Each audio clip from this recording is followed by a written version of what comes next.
Lagay ng ekonomiya, kalakalan, negosyo at iba pa. Atin ang alamin dito sa Ang Pilipinas Ngayon. Magandang araw. Narito na po ang Balitang Business. Naniniwala si Maharlika Investment Corporation o MIC President at Chief Executive Officer Rafael Jose Consing Jr. na malaki ang maiaambag ng Maharlika Investment Fund o MIF sa paglikha ng trabaho at mabawasan ang kahirapan sa bansa. Sinabi ni Consing sa Pre-SONA Special, kabilang ito sa pangunahing layunin kaya itinatag ang MIF sa bansa. Ito ay ang pagbabalik ng kapital at mapondohan ang socio-economic development goals ng Pilipinas.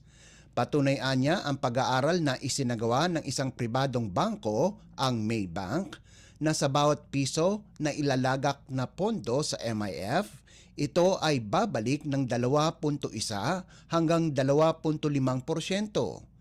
Umaasa naman ang MIC Chief na aaprobahan na ng MIC Board ang Risk Management Framework o INRM, bagay na kailangan ng MIC bilang kondisyon sa unang investment na paglalagakan ng MIF. Sa ilalim ng MIF Law o Republic Act No. 11954, kailangang mahigpit na sundin ng MIC ang INRM guidelines bago ito maglagak ng investment. Inaasahan namang gugulong ang unang investment ng MIF bago matapos ang taon sa iba't ibang asset at high-impact infrastructures para matamo ang sustainable development. Lagay ng ekonomiya, kalakalan, negosyo at iba pa. Atin ang alamin dito sa Ang Pilipinas Ngayon. Binigyan diin ni Finance Secretary Ralph Recto na prioridad ng kanyang kagawaran na ilaan ang bawat pisong nakokolektang kita ng gobyerno sa edukasyon at sa iba pang social protection at infrastructure goals ng Marcos Jr. Administration. Ito ang mensahe ni Recto sa 2024 Philippine Association of State University.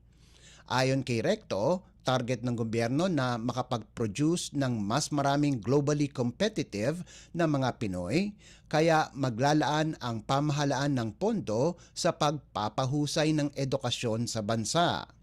Anya, naniniwala ang Marcos Jr. Administration na mas higit pa ang return of investment o ROI sa mga magagaling na manggagawang Pinoy na nasa 15% kumpara sa bangko at stocks.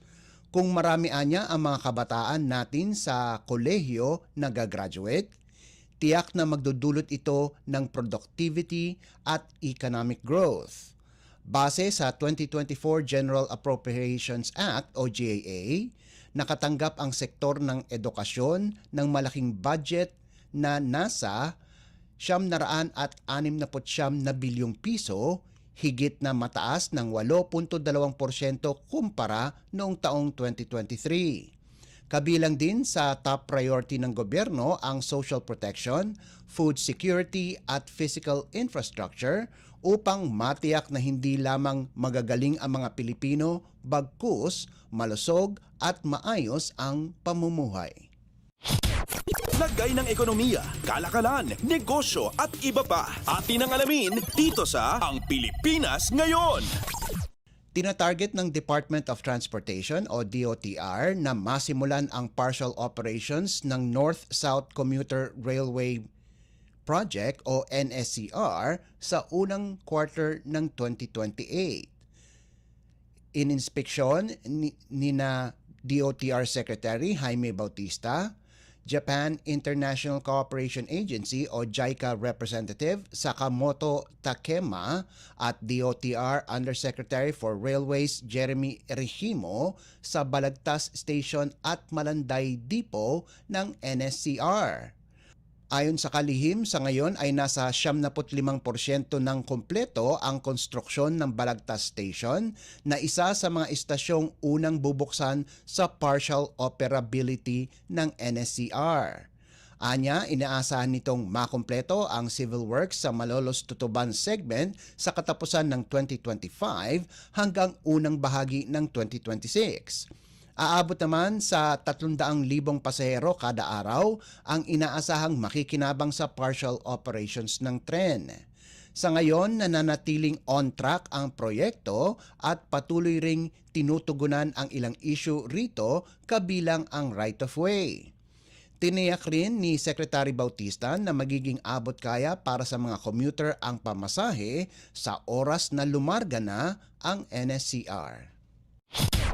Lagay ng ekonomiya, kalakalan, negosyo at iba pa. Atin ang alamin dito sa Ang Pilipinas Ngayon.